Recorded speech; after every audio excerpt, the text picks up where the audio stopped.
Good morning friends, मैं doctor नीलम आपका अपने चैनल स्टडी एंड रिसर्च में स्वागत करती हूँ। फ्रेंड्स, आज हम स्टडी करने जा रहे हैं एंशिएंट हिस्ट्री से संबंधित कुछ प्रश्नों पे। इस तरह का वीडियो आपको अगर पसंद आता है तो लाइक शेयर सब्सक्राइब करें। सब्सक्राइब करने के बाद बेल आइकन की घंटी को जरूर प्रेस कर लें ताकि इस तरह का वीडियो मैं जब भी अपलोड करूं उसका नोटिफिकेशन आसानी से आप तक पहुंच सके। इसके अलावा फ्रेंड्स, अगर आप इतिहास के और भी वीडियोस देखना चाहते हैं तो डिस्क्रिप्शन बॉक्स जरूर चेक करें या आई बटन के माध्यम से भी आप इन वीडियोज़ का लाभ उठा सकते हैं।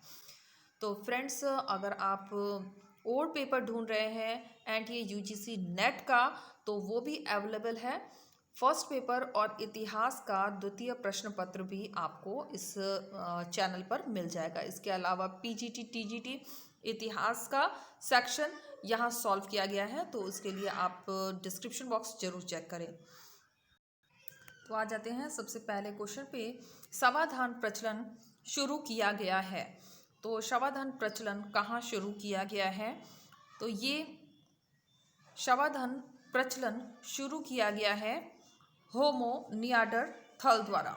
ऑप्शन सी हमारा करेक्ट हो जाएगा। और ये एनटीए यूजीसी नेट द्वितीय प्रश्न पत्र जून 2015 का प्रश्न रहा है। सॉरी, एनटीए के द्वारा नहीं, यूजीसी के द्वारा ये पहले एग्ज़ाम कराया जाता था। तो यूजीसी नेट द्वितीय प्रश्न पत्र जून 2015 का ये प्रश्न रहा है। इसका हम डिस्क्रिप्शन में एक बार देख लेते हैं, सॉरी डिस्क्रिप्टिव में देख लेते हैं। होमो नियांडर मध्य पुरापाषाण काल का प्रतिनिधित्व करता था। नियांडरथल मानव मृतकों का आदर करता था और शवों को पूजा की सामग्रियों सहित कब्र में दफनाता था। इस प्रकार उसका किसी न किसी तरह के धर्म और पुनर्जन्म में विश्वास था। नियांडरथल के बाद आज से लगभग 40,000 वर्ष पूर्व आधुनिक होमोसेपियंस का प्रादुर्भाव हुआ। इसकी कई उपजातियां थीं, जैसे कि माइक्रो क्रो-मैग्नन, गिल-मार्डी और चांसलैंड। कहाँ पर सबसे ज्यादा संख्या में ताम्र संचय मिलता है? तो सबसे ज्यादा जो ताम्र संचय पाया जाता है वो पाया जाता है गुनगेरिया में। ऑप्शन डी हमारा करेक्ट होगा। और ये भी एनटीए यूजीसी नेट द्वितीय प्रश्न पत्र जून 2015 का प्रश्न रहा है। सबसे ज्यादा संख्या में ताम्र संचय मध्य प्रदेश के गुनगेरिया से प्राप्त हुआ है। इसमें 424 तांबे के औजार, 102 चांदी के पतले पत्थर हैं। लेकिन इन ताम्र निधियों में से लगभग आधी गंगा यमुना दोआब में केंद्रित है। इन ताम्र निधियों का संबंध कभी कभी गैर मृदभांड यानी ओसीपी से भी लगाया जाता है। भारत में प्राचीनतम चूल्हे का पुरातात्विक अवशेष मिलता है। तो जो पुरातात्विक चूल्हे का अवशेष मिलता है वो मिलता है बिलासुर गांव से। यूजीसी नेट द्वितीय प्रश्न पत्र दिसंबर 2015 का ये प्रश्न रहा है। भारत में प्राचीनतम चूल्हे का पुरातात्विक साक्ष्य आंध्र प्रदेश के कुर्नूल जिले में स्थित बिलासुर ग्राम से प्राप्त हुआ है। नेक्स्ट क्वेश्चन, दक्षिण एशिया में कहां पर सबसे प्राचीनतम गेहूं जौ की खेती का प्रमाण मिलता है? तो गेहूं जौ की जो खेती का प्रमाण हमें मिला है वो मिला है बलूचिस्तान से।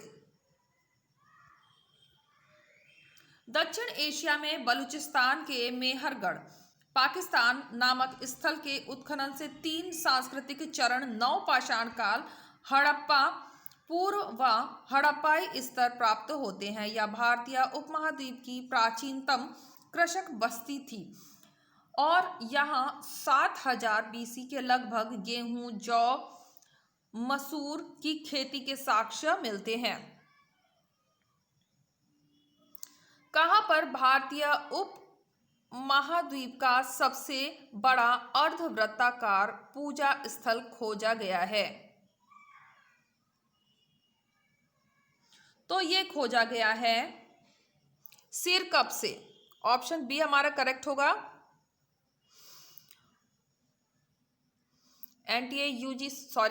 यूजीसी नेट द्वितीय प्रश्न पत्र दिसंबर 2015 का ये प्रश्न रहा है। प्रागैतिहासिक युग में मानव कहाँ रहता था? तो वो रहता था इन सभी जगह पर, मचान पर, झोपड़ी में और कंदरा में। तो ये सभी हो जाएंगे। टीजीटी हिस्ट्री 2010 का ये प्रश्न रहा है। जिस काल में मनुष्यों ने घटनाओं का कोई लिखित विवरण उद्धृत नहीं किया उसे प्रागैतिहासिक काल कहते हैं। इस काल का मानव मचान, कंदरा एवं झोपड़ी में निवास करता था। नवपाषाण काल में वह कौन सा स्थान था जहां से बड़ी संख्या में हड्डी के बने औजार व हथियार प्राप्त हुए हैं? तो ये प्राप्त हुए हैं चिरांद से। ऑप्शन ए हमारा करेक्ट हो जाएगा। 1962-63 ईस्वी में प्रोफेसर वी के सिन्हा के नेतृत्व में बिहार के चिरांद नामक ग्रामीण स्थल की खुदाई के बाद नवपाषाणिक अवशेष प्राप्त हुए। खुदाई के दौरान भारी मात्रा में हिरण के सींगों द्वारा निर्मित हथियार और औजार प्राप्त हुए हैं। प्राचीन पाषाण युग के निवासियों को निम्नलिखित में से किस विषय का ज्ञान था? तो उनको जो ज्ञान था वो था शिकार का। टीजीटी हिस्ट्री 2004 का ये प्रश्न रहा है। प्राचीन पाषाण काल के हथियारों के अवशेष मिर्जापुर, उत्तर प्रदेश की बेलन घाटी, पंजाब की सोहन नदी की घाटी तथा मध्य प्रदेश में भीमबेटका की गुफा से प्राप्त हुआ है। इस काल का मानव आग से अनभिज्ञ था। मानव पूर्णतः आखेट का जीवन जीता था तथा समूह में कंदराओं तथा गुफाओं में रहता था। निम्नलिखित में से कौन सा नवपाषाण कालीन पुरातत्व स्थल राख के टीले के लिए नहीं जाना जाता? तो नहीं जाना जाता है वह स्थल है बुर्ज होम। गड्ढों वाले घर के लिए ये जाना जाता है। तो राख के टीले की बात हो रही है और राख के टीले के अंतर्गत उतनूर, कूपगल और पल्लवाए आते हैं। यूजीसी नेट द्वितीय प्रश्न पत्र जून 2017 का ये प्रश्न रहा है। तो इसकी व्याख्या भी देख लेते हैं। फ्रेंड्स, यहाँ पे मैं आपको जानकारी देना चाहूँगी कि मंडे को हम लाइव क्लास करेंगे 4 o'clock PM। तो आप उससे जुड़ सकते हैं। लाइव क्लास 4 o'clock होगी और ये क्लास केवल वीकली होने वाली है। बुर्ज होम नामक पूरा स्थल की खोज 1935 ईस्वी की डी टेरा और पीटरसन ने की थी। बुर्ज होम की खुदाई से गड्ढे वाले घरों के अवशेष मिले हैं। शवाधान के जो उदाहरण मिलते हैं उनसे पता चलता है कि मनुष्य के साथ साथ पालतू कुत्ते को भी दफनाने की प्रथा प्रचलित थी। अतः बुर्ज होम राख के टीले के लिए नहीं जाना जाता है। और यहाँ पे सूची वाला प्रश्न आ गया है। मध्य पाषाण स्थल और स्थान दिए गए हैं और इसे आपस में हमें सुमेलित करना है।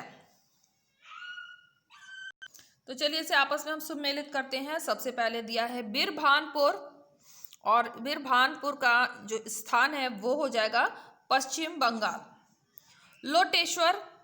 लोटेश्वर हो जाएगा गुजरात में। पैसरा हो जाएगा बिहार में और सराय नाहर हो जाएगा उत्तर प्रदेश में। तो हमने ए का 4 लगाया है, 2 जगह दिख रहा है। इसके बाद बी का हमने सेकंड लिया है, दोनों जगह दिख रहा है सेकंड। फिर सी का 1। तो हमारा ऑप्शन डी करेक्ट हो रहा है। यूजीसी नेट तृतीय प्रश्न पत्र जून 2017 का ये प्रश्न रहा है और यहाँ एक बार सॉल्व भी देख लेते हैं। बिरभानपुर पश्चिम बंगाल, लोटेश्वर गुजरात, पैसारा बिहार, सराय नाहर उत्तर प्रदेश। नेक्स्ट क्वेश्चन पे आते हैं। भारतीय उपमहाद्वीप में आखेट एवं भोजन संग्रह की अवस्था से पशुपालन एवं कृषि की अवस्था में परिवर्तन के प्राचीनतम साक्ष्य प्राप्त हुए हैं। तो कहां से प्राप्त हुए हैं? ये प्राप्त हुए हैं मेहरगढ़ से। यूजीसी नेट तृतीय प्रश्न पत्र जून 2017 का ये प्रश्न रहा है। नेक्स्ट इसे एक बार व्याख्या में देख लेते हैं। भारतीय उपमहाद्वीप में आखेट एवं भोजन संग्रह की अवस्था में पशुपालन एवं कृषि की अवस्था में परिवर्तन के प्राचीनतम साक्ष्य मेहरगढ़ से प्राप्त हुए हैं। सिंध और बलूचिस्तान की सीमा पर कच्छ मैदान में बेलन नदी किनारे मेहरगढ़ से पहला स्पष्ट साक्ष्य प्राप्त हुआ है। यहाँ से कृषिजन्य गेहूं और जौ के विभिन्न किस्म प्राप्त हुए हैं। इसकी प्रमाणिक तिथि 7वीं शताब्दी ईसा पूर्व 7000 ईसा पूर्व है। किले गुल मोहम्मद की तिथि 3500 ईसा पूर्व मानी गई है। धातु की खोज मानवीय इतिहास की एक क्रांतिकारी घटना थी। सर्वाधिक तांबा देने वाले खाने भारत के किस भाग में स्थित हैं? तो ये भाग है, ऑप्शन सी हमारा करेक्ट होगा। मतलब कौन कौन से भाग हो रहे हैं ये एक बार हम देख लेते हैं। बिहार हो जाएगा, फिर इसके बाद गुजरात हो जाएगा और फिर हम ले लेंगे राजस्थान। यूजीसी नेट तृतीय प्रश्न पत्र जून 2017 का ये प्रश्न रहा है। धातु की खोज मानवीय इतिहास की एक क्रांतिकारी घटना थी। सर्वाधिक तांबा देने वाले खाने भारत के बिहार, गुजरात और राजस्थान में स्थित थी। राजस्थान की खेतड़ी की खानों से तांबा प्राप्त होता था। इसके अतिरिक्त बिहार, गुजरात से भी तांबा प्राप्त किया जाता था। बिहार का सिंह भूमि जिला तथा गुजरात का कच्छ क्षेत्र इसके लिए प्रसिद्ध है। निम्नलिखित में से कौन नवपाषाण कालीन स्थल नहीं है? तो जो स्थल नहीं है वो कौन सा स्थल है? तो वह स्थल है अरिकमेडु, जो नवपाषाण कालीन स्थल नहीं है। ब्रह्मगिरी, सनगनकल्लू और पिकलीहल नवपाषाण कालीन स्थल है। यूजीसी नेट द्वितीय प्रश्न पत्र जुलाई 2017 का ये प्रश्न रहा है। भारत के केंद्र शासित राज्य पांडिचेरी में स्थित अरिकमेडु ईसा की प्रथम शताब्दी का पूरा स्थल है, जिसका उत्खनन 1945 में मार्टिन व्हीलर ने करवाया था। यहाँ से भारत रोम व्यापारिक संबंध के साक्ष्य मिलते हैं। ब्रह्मगिरी, सनगनकल्लू, पिकलीहल दक्षिण भारत के नवपाषाण कालिक स्थल हैं। उत्खनन स्थल हस्तिनापुर का सांस्कृतिक क्रम नीचे से ऊपर की ओर निम्नानुसार है। तो यहाँ कूट दिए गए हैं, कूट के माध्यम से हमें उत्तर की पहचान करनी है। तो यहाँ हमारा जो उत्तर बनेगा, चलिए इसे सॉल्व कर लेते हैं। तो सबसे पहले हम रखेंगे OCP काल को नंबर 1 पे, फिर PGW काल को नंबर 2 पे, इसके बाद NBP मृदभांड नंबर 3 पे और सबसे लास्ट में कुषाण काल को। तो इस तरह से हमारा जो उत्तर होगा वो C करेक्ट होगा। हस्तिनापुर का सांस्कृतिक क्रम उत्खनन के बाद यहाँ हम देख सकते हैं, सबसे पहले OCP काल यानी ताम्र पाषाणिक काल आ जाता है, फिर आ जाएगा PGW काल मतलब लौह काल, इसके बाद NBP मृदभांड यानी 6ठी शताब्दी ईसा पूर्व, फिर कुषाण काल प्रथम शताब्दी। तो इस तरह से हमें इसे क्रम में मैनेज करना है। उत्तर प्रदेश के मेरठ जिले में स्थित इस पूरा स्थल का उत्खनन BB लाल ने 1950 से 52 में करवाया था। नेक्स्ट क्वेश्चन पे आ जाते हैं। निम्नलिखित में से किस स्थल पर मध्य पाषाण काल में पशुपालन के प्रमाण मिलते हैं? तो पशुपालन के जो प्रमाण मिलते हैं वो हो जाएगा ऑप्शन C, मतलब आदमगढ़ से मिलता है, फिर बागौर से मिलता है और लोटेश्वर से मिलता है। तृतीय प्रश्न पत्र जुलाई 2017 का ये प्रश्न रहा है। मध्य प्रदेश के आजमगढ़, राजस्थान के बागौर और गुजरात के पाटन जिले में स्थित लोटेश्वर ऐसे मध्य पाषाणिक पुरा स्थल हैं जहां से पशुपालन के हमें साक्ष्य प्राप्त होते हैं। यहाँ पे पूरा अवशेष दिए गए हैं और प्राप्ति स्थल दिए गए हैं और इन्हें हमें आपस में मैच करना है। तो सबसे पहले दिया है राख का टीला। राख का टीला हो जाएगा उतनूर से। अय्यगपट्ट को हम कर देंगे मथुरा से। एकादश मुखी बोधित्सव ये हम करेंगे कन्हेरी से। और प्रस्तर धातु मंजूषाएं ये हो जाएगा सांची से। यहाँ पे एक बार देख लेते हैं इसका सही उत्तर। तो ये भी तृतीय प्रश्न पत्र जुलाई 2017 का प्रश्न रहा है। राख का टीला, उतनूर, अय्यगपट्ट, मथुरा, एकादशी मुखी बोधित्सव कन्हेरी और प्रस्तर मंजूषाएं सांची। पालतू भैंसे का प्राचीनतम साक्ष्य भारतीय उपमहाद्वीप में कहां से प्राप्त होता है? बहुत इंपॉर्टेंट प्रश्न रहा है। Public service commission, UP public service commission के प्री 2004 में और उसके बाद 2003 में वापस ये रिपीट हुआ है।